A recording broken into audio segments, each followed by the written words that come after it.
বন্ধুরা সবাই কেমন আছেন?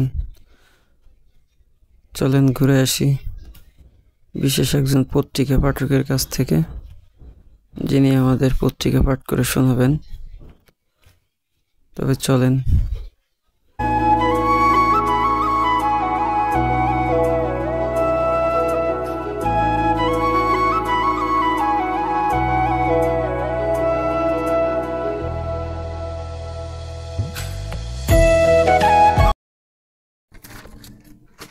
রেডিও বাংলাদেশ গোরস্থান খবর বলছি ইবলিশ শয়তান। প্রধান উপদেষ্টা অধ্যাপক ডক্টর মোহাম্মদ ইউনূস বলেছেন, আগামী বছরের ফেব্রুয়ারিতে দক্ষিণ মালগাজী শেখ কোরবান আলী দাখিল মাদ্রাসার পিছনে মোহাম্মদ মুকিত মোল্লার বড় ছেলে রনি মোল্লা ওরফে রনি সাউন্ড সিস্টেম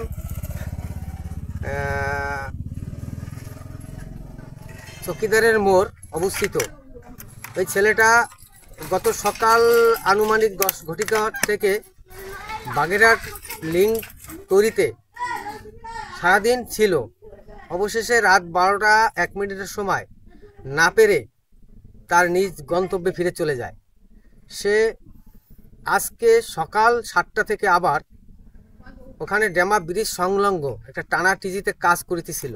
এমতো অবস্থায় তার কাকা ফোন দিয়ে বলেছে তোমার বিবিজেড অন ডাউন হয়েছে। সেক্ষেত্রে প্লাবনকে ফোন দিলে সে তার অডিটর মেশিন নিয়ে আসার জন্য রামপালে বলে, এবং আমরা রামপাল থেকে অডিটর মেশিন নিয়ে বিবিজেড অনের দিকে রওনা হয়ে যাব। আপনারা সবাই রনি মোল্লার জন্য দোয়া করবেন।